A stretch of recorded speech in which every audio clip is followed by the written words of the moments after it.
Grand opening Gokulam signature jewellers May 4న కూకట్పల్లిలో కాజల్ అగర్వాల్ గారిచే గొప్ప ప్రారంభం.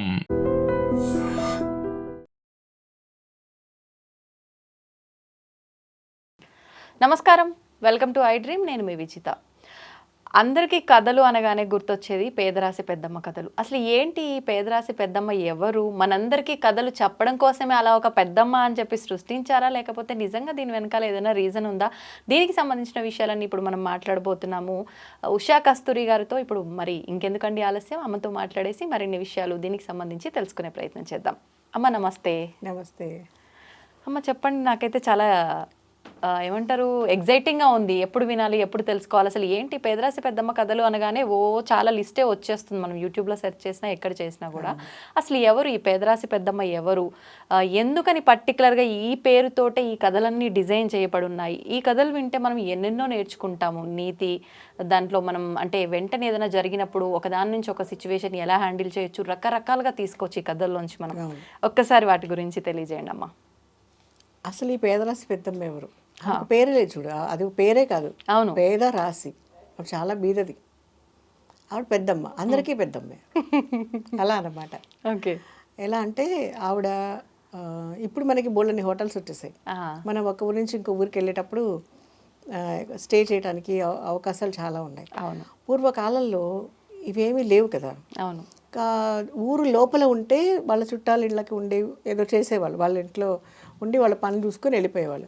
కానీ చుట్టాలు లేని ఊరు దాటి వెళ్ళేటప్పుడు చీకటి పడిపోయిందని ఎక్కడైనా ఉండిపోవటం.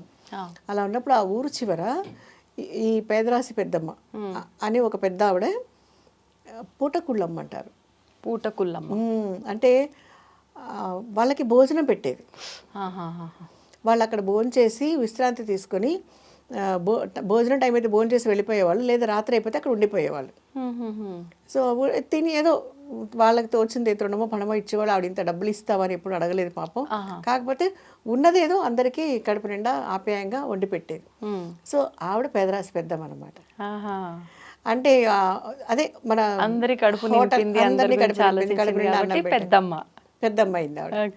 సో ఇప్పుడు ఈ పేదరాశి పెద్దమ్మ ఏం చేసేదంటే తిండి ఒకటే పెట్టడం కాదు, అయిన తర్వాత రాత్రికి వాళ్ళకి మంచి పలహారాలు, అదేంటి కొంతమందికి తీపి పదార్థాలు తినడం అలవాటు ఉంది కదా, అవన్నీ కనుక్కొని రెగ్యులర్గా వచ్చే బాటసార్లకి మంచిగా మర్యాదలు చేస్తూ తన పిల్లల్లాగా అదే టైంలో పడుకునేటప్పుడు వాళ్ళు ఎలాంటి ప్రెషరు లేకుండా మంచి కథలు చెప్పేదట.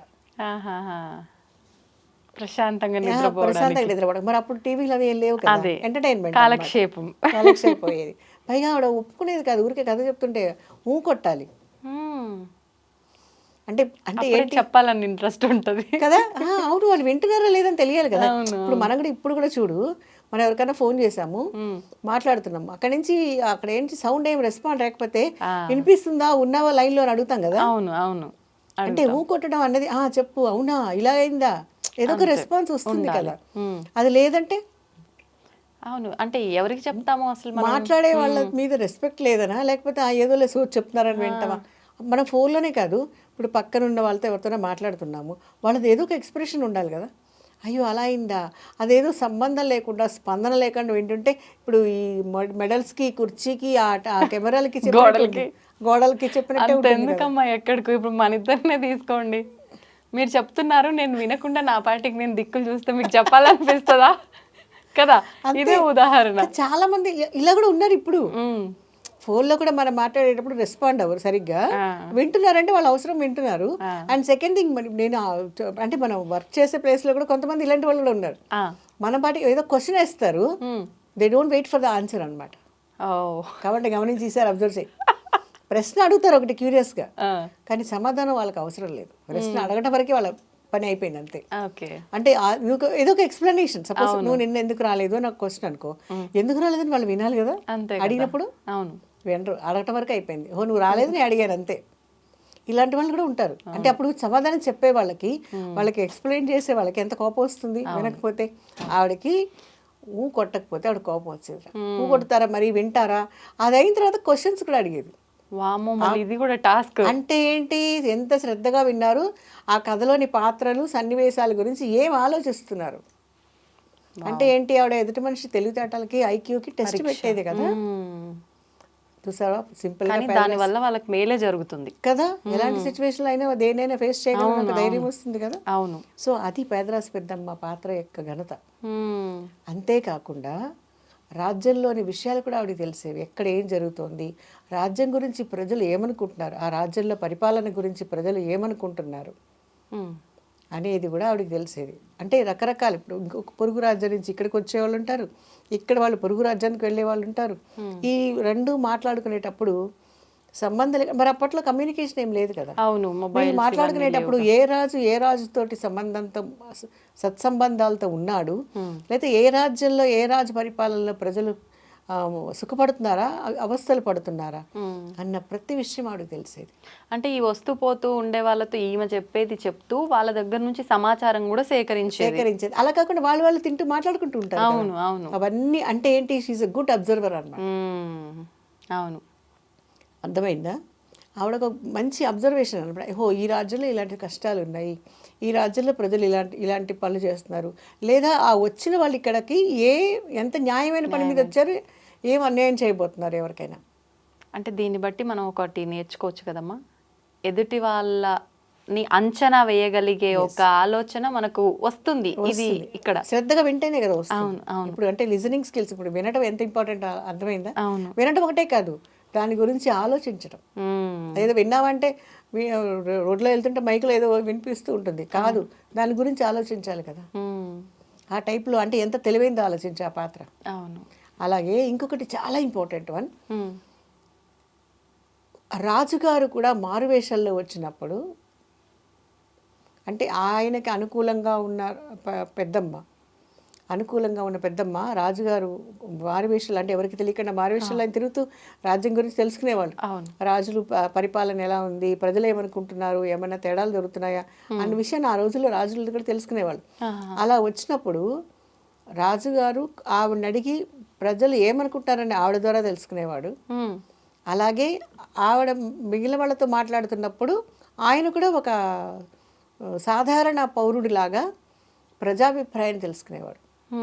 అలాగే ఆయన రాజుగారని తెలుసుకున్న తర్వాత ఆవిడ ఒంటరిగా ఇలాంటి సమస్యలు మీ రాజ్యంలో ఉన్నాయి అని చెప్పేది ధైర్యంగా. అంటే ఒక ఇంటెలిజెన్స్ మెసేజ్ ఇచ్చేది కదా. అవును అవును.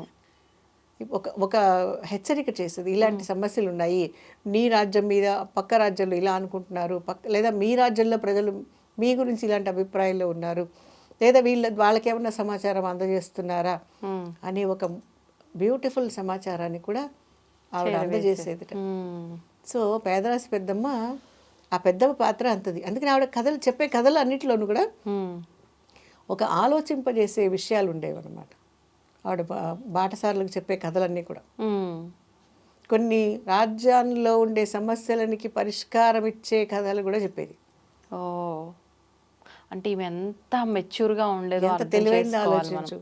అంటే ఒక పేద రాశి, అవును, అంటే ఎవరు తోడు నీడ లేని మనిషి, వండి పెడుతూ ఉన్న మనిషి, అంటే ఎంత అంటే don't judge A book by its cover అంటారు చూడు. అవును అవును. అలాంటి మేధాశక్తి ఉన్నటువంటి పెద్దమ్మ. మామూలుగా అయితే ఎవరైనా ఏమనుకుంటారు, చాలా తక్కువ అంచనా వేస్తారు, ఓకేం తెలుసులే, ఇంట్లో వచ్చిన వాళ్ళకల్లా వండి పెట్టుకుంటుంది అనేటట్టుగా. సాధారణంగా అమ్మ మనం మాట్లాడుకోవడానికి ఒక గృహిణి ప్లేస్లో అలా ఉన్నోళ్ళని అలా తీసి పారేస్తుంటారు, కానీ ఎవరిదైనా వాళ్ళ గుర్తింపు తెలిసినప్పుడే అనుకుంటాం, ఓ పలానా అని. ఇలా అంటే నాకు ఒకటి గుర్తొచ్చింది. మా అమ్మమ్మ చిన్నప్పుడు, మేము బాగా అంటే మేము ప్రైమరీ టైంలో ఉన్నప్పుడు చదువుకుంటుంటే ఆవిడ ఏంటి ఇంకా చదువుకోకుండా కాలక్షేపం చేస్తున్నారు, సోచి చెప్పుకుంటున్నారు అని మేము పుస్తకాలు తీయనప్పుడు ఆవిడ ఒక వార్నింగ్ ఇచ్చేది అనమాట. వెంటనే పుస్తకాలు తీసేవాళ్ళం. ఆవిడ చదవమంది కదా, గబగబా ఏదో గట్టిగా చదివేస్తే షీ విల్ బి సాటిస్ఫైడ్, తినేసి పడుకోవచ్చు కదా, తర్వాత కథలు చెప్పుకుంటూ మాకు మంచి కథలు చెప్పేది, పురాణాలు అన్ని కథలన్నీ చెప్పుకుంటూ ఆవిడ. అలాగే కట్టపోతే చెప్పేది కదా, సేమ్ చాలా బాగా చెప్పేది ఆవిడ. నాకు చాలా విషయాలు నాకు ఆవిడ ద్వారా నేర్చుకున్నవి. అయితే తర్వాత ఏం చెప్పేదంటే, మేము చదువుతున్నప్పుడు ఆవిడ వినేది, మాకు అప్పుడు అనుకునేవాళ్ళు వీడికి ఎలా తెలిసేదని, ఎన్ని రోజుల నుంచి చదువుతున్నావు ఆ పాఠాన్ని అని అడిగేది ఆవిడ. ఇంకా రాలేదా, 3 రోజుల నుంచి చదువుతున్నా ముద్రా చెప్పలే, ఇంకా పాఠం అర్థం కాలేదా అని అడిగేది. మేమేమనుకునే వాళ్ళం, ఈవిడికి ఇలా అర్థమైంది అనుకునేవాళ్ళం. అదే కదా. కానీ తర్వాత నేను టీచర్ అయ్యాక తెలిసింది, ఒక పాఠాన్ని విన్నప్పుడు ఎంత త్వరగా ఆకలింపు చేసుకోవాలన్న విషయం నాకు ఆవిడ ఎప్పుడు ఒక లెసన్. ఆ డైలాగు, ఆవిడ చెప్పిన ఆ dialogue ever a lesson for me.